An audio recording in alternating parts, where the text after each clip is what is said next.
Hello everybody and welcome to the People's Republic of StarCraft. This is my own personal YouTube channel specifically made for casting amateur games, bronze through platinum. So I understand that I'm just going to basically reiterate everything I said in the first game and my first cast for people who didn't hear it. This channel is amateur for amateur replays, bronze through platinum, 1v1s, 2v2s, 3v3s. You send it to my email at PRStarcraft.com. That is an early gas. That is a very early gas.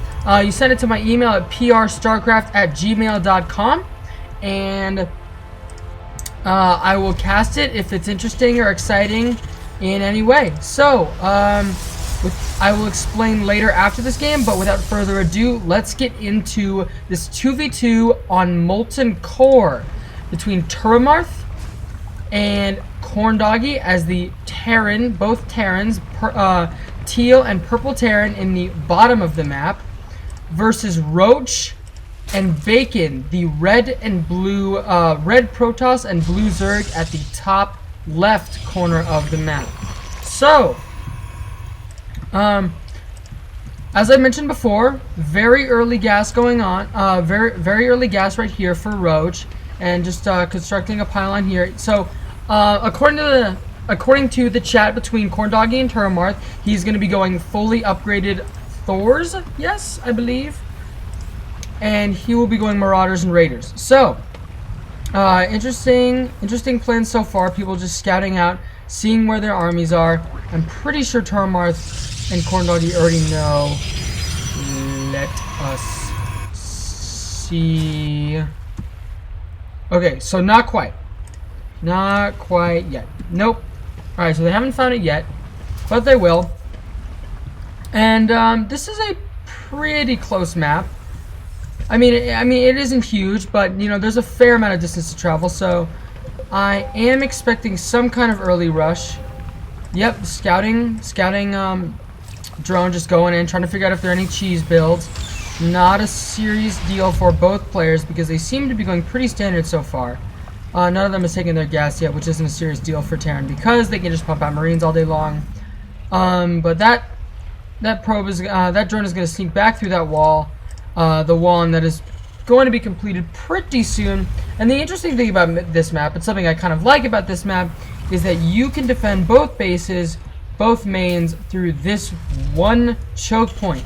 So, it is perfectly normal for people to wall in and build up for as long as they can before expanding out. And taking this natural and possibly this base down here, or this base up here. So we'll see how that goes. Okay, so 6 pool coming in, is gonna see this wall off. Can't do much about the wall because there's that one Marine there. There goes, yep, nothing happened. 5, there were 6 I believe. So very early 6 pool rushing, just trying to see if there are any openers. But there weren't because Turbomarth and Corndoggy walled off pretty fast.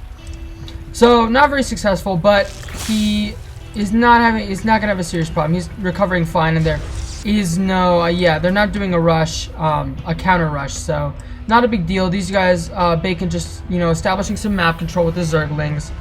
I'm gonna make sure he spots any early rushes if they do happen. There's that one SCV just gonna get nommed on. There goes the SCV. Okay, bye. Those Zerglings took him apart. Second gas going down for Roach, and he does have his Gateway and his Cybernetics core up. Going for Stargate.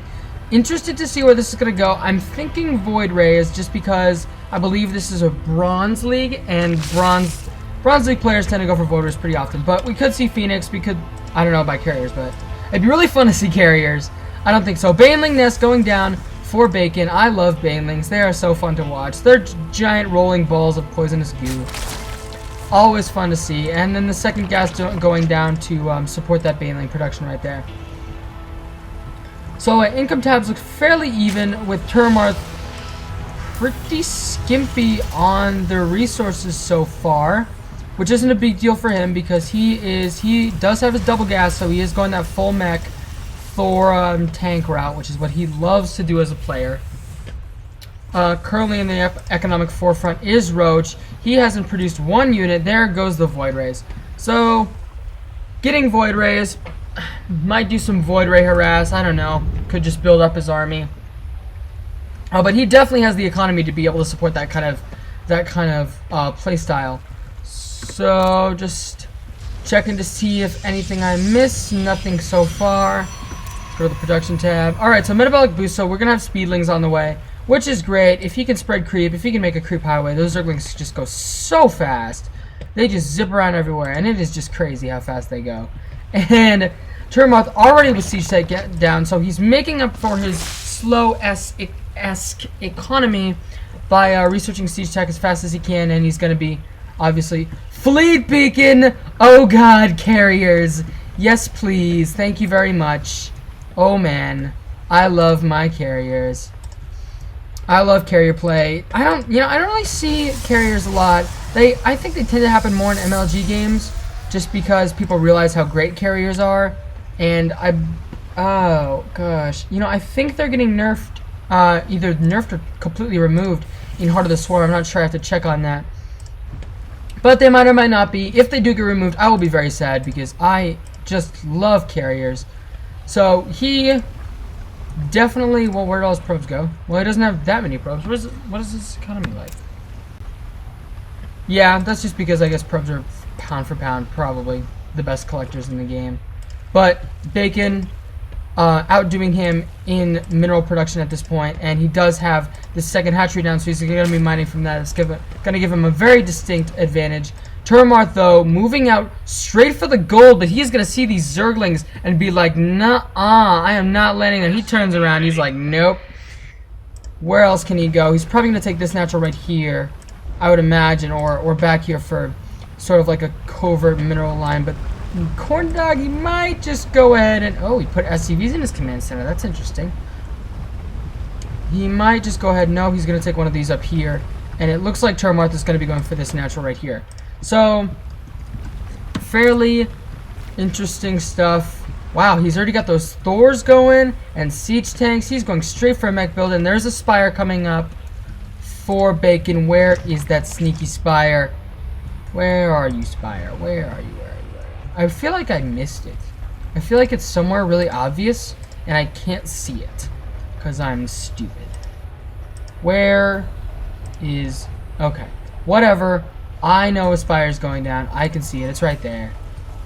Okay. Well, there is a Spire. I can guarantee you there's a Spire. It says so. But, I'm interested to see where he's going to take the Spire. There goes the carrier. Oh, man. Carriers. Interesting, though, he's still working off this one Stargate, one Gateway build. He hasn't had any Gateway units so far. He just got this one Void Ray and this one Carrier. And he does... Okay. Does he have the Interceptor build? No, he doesn't. Of course he doesn't. He doesn't have one of those, Yeah, I know. He does not have Graviton Catapult or any of that interesting stuff. So, down on this side... Down on the Terran side, what's up here? What's up here? Oh, just scanning. Wanna go? Do you have the resources to... Oh, wow, you do. You guys expanded very fast. They just cranked out units as fast as they possibly could while I was paying attention to our Protoss and Zerg players. He's just gonna make those overloads a little faster, and he's just pumping out siege tanks. He's got those 2 factories. Starport on the way. Probably just gonna get those medevacs. Yes, Thor is here. Oh man, Thors. I love my Thors. So fun. But they're going to have an interesting time with these carriers. I'm not sure quite what the outcome of that battle is going to be, but Thors versus carriers, I know Thors can't shoot air, so interested to see where that's going to go. He has not researched Graviton excuse me. Graviton Catapult yet, and it doesn't look like he has any plans to in the near future. But seriously, no gateway units. He's just making carriers and carriers and carriers and void rays and void rays and void rays. But as far as Bacon goes, he just has a Baneling Nest and the Roach Warren and the Spire. There's the Spire. Man, it was right there, hiding behind that Roach Warren. But he has that Spire. What is he? What do we have? What do we have? So no air units so far for Zerg. I don't know what he plans to do with the Spire. I don't know. I would guess something. That's a really dumb thing to say. I would guess something. Of course, I guess something. I don't know, I'd guess mutas probably, because there is no air for both the Terran players at this time. Unless, you know, the Corruptors could take out Medivacs, which would be advantageous for the Zerg in the event that there's like a huge ground army. Oh man, look at this cluster of Marines. They're just having a party. An enormous pile of Marines. Those things cost 50 minerals. Man, that is cheap. Then again, they're like prisoners, so I guess it doesn't take much convincing for them to like go serve in the military and with 50 minerals. Makes sense. Anyway, more carriers and another pylon going down. And another pylon going down, just I guess for supply. But still nothing, absolutely nothing out of this gateway at all. No stalkers, no zealots, no sentries, nothing at all, not even converting to warp gate. Just cranking out these carriers, cranking out these void rays. I am interested to see how this is going to play out. Because I have no idea, because Roach is going to have absolutely no ground support for his air units. That may be extremely disadvantageous to him. But we'll see how it goes. We'll see if Bacon can support the air army. However, what's his unit composition? What's his unit composition right now? So he's just 18 larvae. I mean, he isn't actually making anything. He's just stockpiling larvae, and he has these 6 roaches sort of serving as a guard. But each carrier, 6 interceptors? Yes. Nope. He's 12 interceptors and 2 carriers. So yes, 6. Wow, that was terrible math on my part. I'm sorry. I am tired. Wow. Okay. Anyways, over on the Terran side, pretty standard stuff. Everybody's just macroing up, figuring out what to do. He's got this Thor is just gonna destroy everything. What are upgrades like? His upgrades, Marine upgrades are 0, and 0. So just totally meching it out at this point. Doesn't look like he's going to be doing anything but meching except constructing missile turrets. I think he saw the spire. Did he see the spire? Yeah, he saw the spire, so he knows there are going to be some form of air on the way, so he's going to make those missile turrets. And just making siege tanks, making Marines, trying to Terran vehicle weapons level 2. He is upgrading as much as he can. I don't know if he knows that. What are these guys upgrades at? What are the Zerg upgrades at? I don't think they're at. Yeah, no, they're at 0. So no upgrades for these roaches, and approaching 2-2 for Termarth's mech. So not looking too hard for the roaches. Yes, they are an armored unit, but still, I mean, it's not really a contest. Thor, like a 2-2 Thor versus 0 roaches. But Burrow is going down. I'm interested where that go, and he's finally making some mutas. So, pushing all these larvae out, gonna be doing something with them. Finally. Yes, he says, like, let's go, go, go, go. Alright, so look at all these Marines. Oh, it is just a torrent of Marines, and they're all 0. I don't know what's gonna happen to these Marines, because they will die so fast with these carriers and void rays. I'm not sure what is going to happen to the carriers. I'm not quite sure which will win. I need to check this stuff out again. But there are a ton of mutas spawning, so things are not looking fantastic for this Marine force right here. However, they are going to be reinforced by these siege tanks and by these Thors. So we may get a more. Okay, so these roaches, these Marines are going to get. Oh, these Marines are just going to annihilate these roaches. But the Marines are going to die pretty fast because they have 0. But there's just way too many Marines for these roaches, and they are going to get wiped out. Meanwhile, these siege tanks, oh my god, they're right in the middle of a spine crawler. Oh, there goes that siege tank. These spine crawlers are just eating up the siege tanks. And here come the mutas going to focus down those siege tanks. But Thor is here. I don't know what Thor is going to do at this point. He is just wandering around, finding something to do. Going to try to shoot up that spine crawler. Here go the void rays. Here go the carriers. I don't know what they're going to do versus the Marines, but I think, oh my god, so much lag. Oh my god, my computer's so bad at life. It looks like it's just way too many Marines, even with these interceptors flying around. These carriers and these interceptors definitely doing their jobs, but this is just too many Marines. Way too many Marines. They're going to probably focus on these void rays and these carriers. This carrier is at very low health, about to go down. These siege tanks are pounding away at the Stargate. Are they? Yes. Yep, there goes the siege tank firing on the Stargate. So there goes the carrier.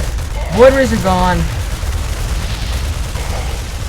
And These carriers trying to... Oh, look at this beautiful surround. They're going to focus on those carriers. There go the carriers. And these Zerglings are going to just totally take out that insane. Here come the Speedlings. They're going to flank those Marines, but it isn't going to do much. There's just way too many Marines. So at this point, Siege Tanks have just totally wiped out the majority of the Zerg force, all of the Protoss force, and it looks like a solid win for Turmarth and Corndoggy. It doesn't look like they'll be able to come back from this one. And indeed, according to the time, we are about 1 minute 45 seconds away from the GG. So these Thors just going to blast away at whatever remaining structures Bacon has left, while these Marines take care of all of Roach. They focused on the pylons, so he can't manufacture any units. And things are not looking good. Wow, it's just command, just random command center. And then Medevac carrying a Thor. I always find this funny. Like, look at how this Thor is just like a giant box on the side of the Medevac. I just think it looks adorable. Oh man. And this Thor is going to drop right over the hatchery. Just gonna focus down these. Ew, Lord, look at this slaughter. Oh, there go all the drones. Goodbye, drones. And now it's just cleanup duty, basically. Nothing much is happening now. It's just desperately trying to pull out some mutas, but it doesn't look like it's going anywhere. Oh, the mutas did spawn. However, there are just way too many Marines. Those mutas are going to get focused down real quick. And that looks like game, folks. Just building a random command center for no reason. Oh, moving a command center for no reason. My apologies. And there is the GG. Well, not actually a GG. They just left the game because they're jerks and they don't say GG. But I digress. It was a very interesting game. I enjoyed it. Once again, 2v2. Turmarth versus Corndoggy. Once again, 2v2 on Molten Core. Turmarth and Corndoggy versus Bacon and Roach. And and this was sort of just kind of an example of what this channel does. So I take mostly me now, but maybe some other casters later in the process. We take amateur games, bronze through platinum, and we cast them because we believe, whatever. I'll just say I for now. I believe that there is a whole bunch of talent out there that is totally untapped in the amateur circle of StarCraft 2. And I find it extremely exciting and awesome that I get to cast all this amateur talent, but that is all powered by you guys, the fan base. It is you guys's it is you guys' duty as citizens of the motherland. Yes, I said the motherland because I know this says People's Republic of StarCraft, which is like an allusion to People's Republic of China, but screw China. Russia is so much cooler, so I'm gonna make this like the People's Republic of StarCraft Russia version. So it is your duty as citizens of the motherland to send me games that you find interesting or amazing or just plain weird in some way, so I can cast them and we can have awesome times with them. So without further ado, this is Anthony Fahmy, your caster, signing off, and I will see you guys the next game I cast. All hail the motherland.